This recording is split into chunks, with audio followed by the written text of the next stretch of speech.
ciertamente esta semana, y no solamente de esta semana, sino que es un proceso que ha venido ocurriendo en España a lo largo y ancho de su geografía, han venido desarrollándose protestas, precisamente pues han sido protestas contra y de rechazo a esta decisión que ha tomado el gobierno de Sánchez de establecer o de formalizar pactos y acuerdos con estos grupos independentistas que de alguna manera pues no tan solo tienen el, el, el rechazo y la preocupación de la ciudadanía española, sino también incluso de las propias autoridades comunitarias de la Unión Europea. De hecho, esta misma semana se conoció que el comisario europeo de Justicia, Didier Reynders, le pidió información detallada al gobierno español en funciones sobre los alcances que podrían tener esta ley de amnistía.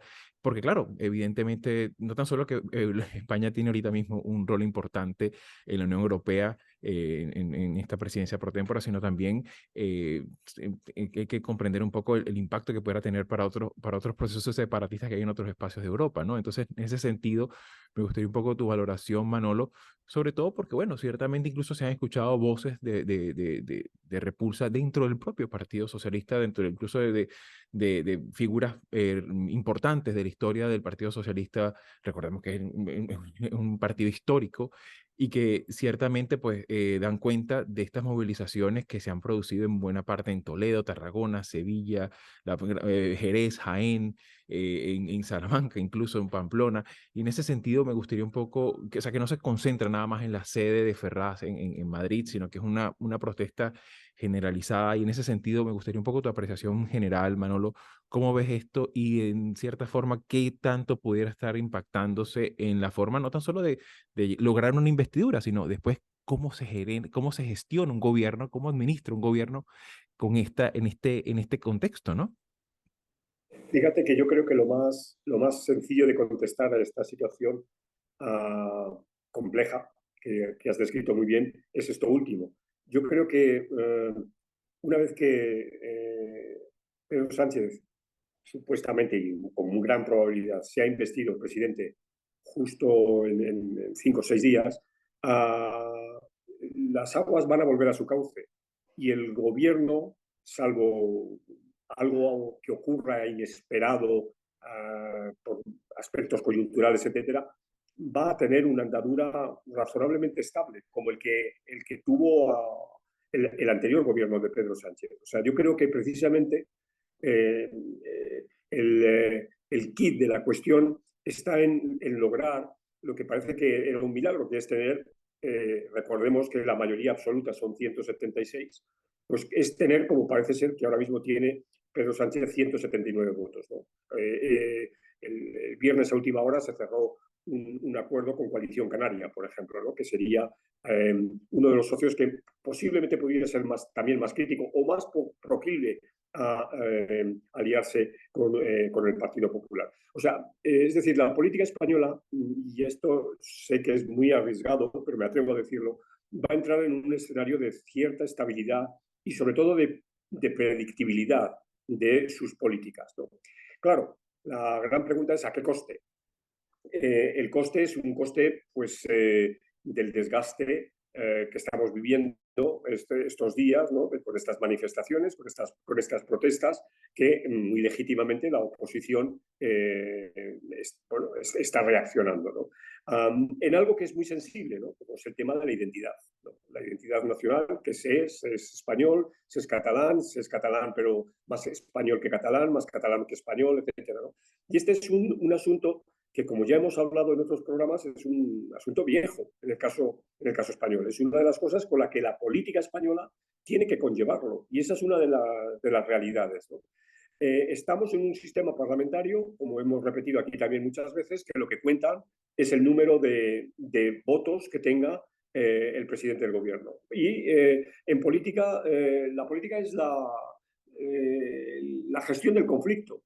Y en España tenemos un conflicto.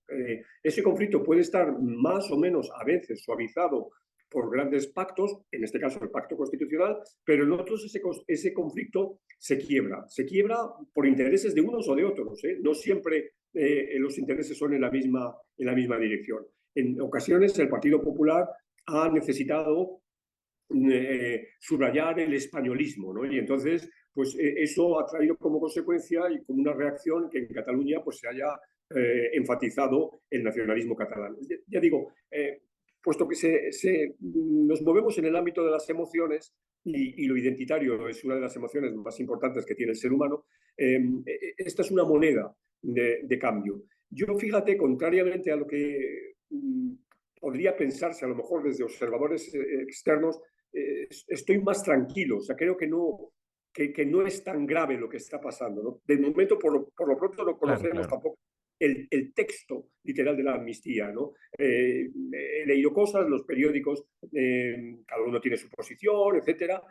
Como muy bien has dicho, Felipe González, él sacó una grabación desde la Fundación Felipe González, que pueden acceder a ella y que está en YouTube, y él tiene una posición muy crítica contra algunos aspectos. Pero claro, eso también lo dice Felipe González desde una posición, entiéndaseme, y con todo el respeto que tengo a Felipe González y admiración, una posición muy cómoda, ¿no? Es decir, alguien que está sentado en su casa y que puede opinar. Y está muy bien que opine, pero el señor Pedro Sánchez, en este caso, tiene que gestionar, vuelvo a repetirlo, una mayoría trenzada a través de una coalición.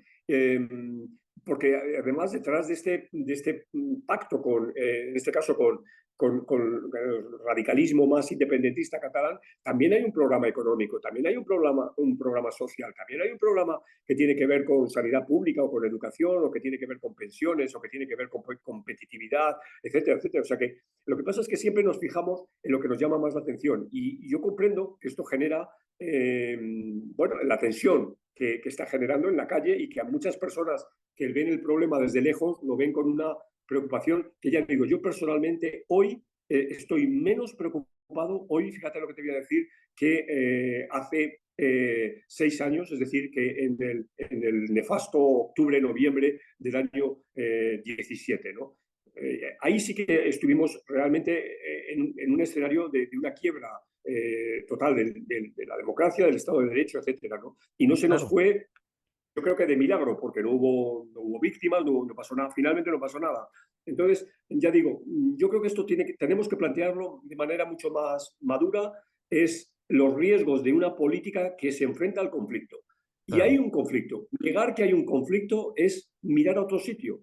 Lo que pasa es que los conflictos se pueden llevar durante muchos años, décadas inclusive, ¿no? Y yo creo que la política precisamente es hacer algo, y perdóname, y con esto termino, que con lo que la sangre no llegue al río, ¿no? Claro. Por citar un dicho muy popular, ¿no?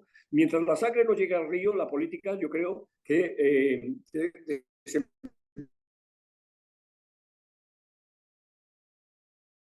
Creo que se entrecortó empeña, Manolo. pues eso, eh, digo que mientras la sangre no llegue al río, la política desempeña su papel, que precisamente es eso, ¿no? Gestionar conflictos.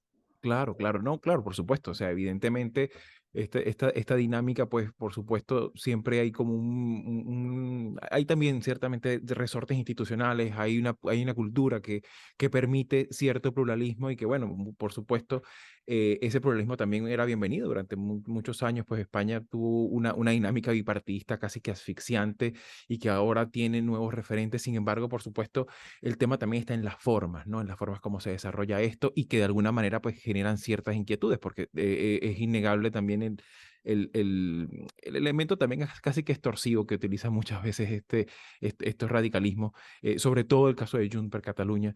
Y en ese sentido me gustaría un poco tu valoración, Marisabel, ¿cómo miras tú lo que está ocurriendo, considerando pues por supuesto que, bueno, en el Estado de Derecho deberíamos tener presencia y cabida a todos? Sin embargo, hay ciertos actores que pareciera nada más importarle su segmento, ¿no? Y su perspectiva casi que territorial o, como dice Manolo muy bien, el tema identitario principalmente sobre todo lo demás, ¿no? ¿Cómo miras tú lo que está ocurriendo en estos días, en estos días de protestas y movilizaciones en España?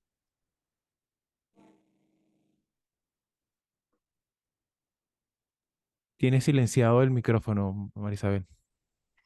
Para nosotros los que estamos acostumbrados al esquema presidencialista es muy difícil entender la dinámica y los procesos de negociación en un sistema parlamentario. Entonces, eso primero, ¿no? Que uno lo va a ver con los lentes Claro, de y sobre todo que muchas veces utilizan en el marco comunicacional de que, bueno, la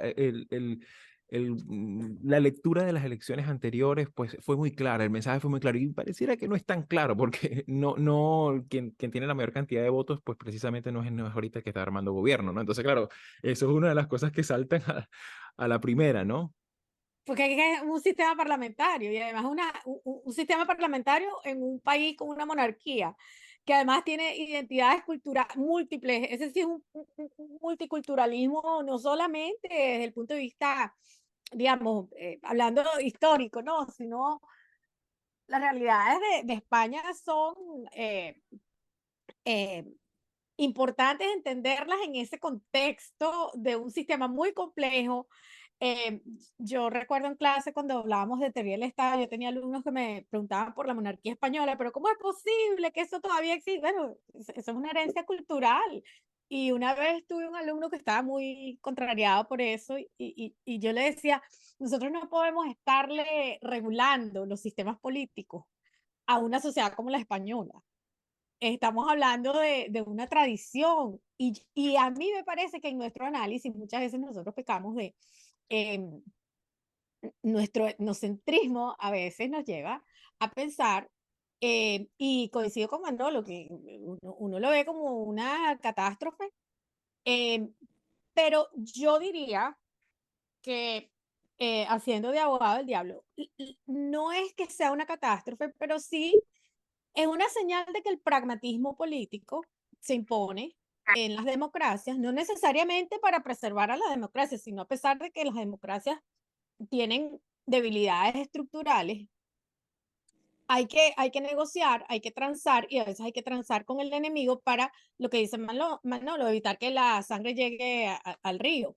El problema es que si uno lo ve desde la perspectiva pragmática, muy posiblemente Pedro Sánchez tenga que pasar el tiempo que le quede como presidente del gobierno en manos de esta eh, de quienes le están dando el poder. Esa Claro, es quizás la preocupación, ¿no? No sé claro. si Manolo. No, perdóname, a propósito de ese punto y a propósito del régimen parlamentario. No, porque luego, a ver, en el régimen parlamentario hay que distinguir dos momentos del proceso político. Uno es lograr que a alguien le nombren presidente del gobierno. Sí, Eso es en lo que estamos ahora. Y sí. para eso las reglas son muy claras. Recordad, o tener mayoría absoluta o no tener mayoría de votos en contra. Entonces, una vez que tú estás elegido presidente, puedes gobernar en minoría. Es decir, Pedro Sánchez, dicho de una manera muy clara, Pedro Sánchez hoy necesita esos 7 votos de los independentistas catalanes, pero Ujú. al día siguiente de ser presidente del gobierno no los necesita, porque puede gobernar absolutamente en minoría. Evidentemente, leyes importantes le va a costar más trabajo, pero en leyes importantes puede negociar otros pactos, ¿no? Y puede mantenerse 4 años gobernando en minoría. Hay muchos momentos en la historia española en que el presidente del gobierno ha estado en minoría. Por eso digo que hay que distinguir las dos cuestiones. Sí. Hoy Pero, se trata de hacer el teatro, en la exacto. pantomima, Sí. la retórica, ¿no? Pero el día de mañana yo me he olvidado. Tú me has dicho, hasta hoy te quiero mucho, pero ya mañana, Es otro olvídate ya. día. Pero una pregunta, Manolo. No me acuerdo quién fue el que lo dijo, que algunos lo interpretan como una amenaza, ¿no? Que bueno, nosotros te estamos dando el poder, pero tienes que No, responder. ¿Qué opinas de eso? no, Porque, no, no, porque para eso, evidentemente, en el sistema parlamentario se puede hacer una moción de censura, pero esa moción ajá, de censura supondría que los votos de los nacionalistas catalanes iban a apoyar al PP. Y eso no va ajá, a pasar nunca, porque eso sería su suicidio, su exacto, araquí. exacto. Claro, Ok. como vemos la fortuna también de contar Sí. con la voz de experta de Manolo, que muchas veces aclara este tipo de dudas que son totalmente razonables y que aparte no son nada más dudas nuestras, sino son dudas también que muchas veces nuestra audiencia latinoamericana pues tiene y es totalmente comprensible que las tenga, ¿no? Y, bueno, y son claves importantísimas para entender no tan solo el sistema político, sino también de lo que ocurre, sobre todo en el marco de estas protestas, donde ciertamente, pues por supuesto, es importante destacar pues que la protesta deba ser ciertamente pacífica, pero que también debe ser permitida, que tenga espacio de expresión. Eso, por supuesto, de cara al futuro es uno de los elementos más importantes de lo que, por supuesto, vamos a seguir evaluando en mirada semanal en las próximas semanas. Si llegaste hasta aquí y te interesan los temas que hemos abordado, puedes ayudarnos a seguir publicando estos fragmentos dándole like, compartiéndolos, comentando y suscribiéndote al canal. El audio de la entrevista completa lo puedes conseguir en la página latinoamerica21.com/podcast y en las principales plataformas de audio. Subimos videos nuevos todas las semanas, así que nos volveremos a ver muy pronto.